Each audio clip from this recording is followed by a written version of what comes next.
So এখন আমাদের time গ্যালাক্সিতে perfect একটা পজিশনে চলে এসেছি। What's perfect that? So past perfect, যখন আমরা পাস্ট পারফেক্টের বিষয়ে কথা বলি, কেন এটা perfect? Because actions that are completed, তার মানে যখন কোনো কাজ তুমি কমপ্লিট করে ফেলেছো, ইউ ফিল রিল্যাক্সড, রাইট? তো আমরা এই জন্য এই কাজটাকে পারফেক্ট বলছি, এই সময়টাকে পারফেক্ট বলছি। So I had finished my homework before dinner. তো তুমি বলছো যে গতকালকে যখন তুমি তোমার হোমওয়ার্কটা করছিলে তুমি সেটা কমপ্লিট করেছো। So that's why you are using had, the word had here, and you finished it. So V3 মানে ভার্বের পাস্ট ফর্ম, আমরা পাস্ট পার্টিসিপল ফর্মটা আমরা ইউজ করছি। আচ্ছা, তারপর যদি আমরা প্রেজেন্ট পারফেক্টের দিকে তাকাই, যে এখানে তুমি বলছো I have finished my homework, তার মানে তুমি এখন কমপ্লিট করেছো, now you are free.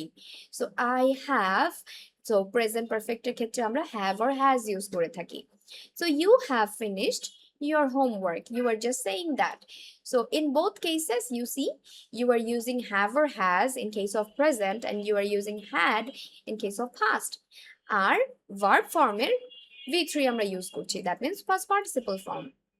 So that is why this is the perfect time, perfect tense. So because the actions are completed,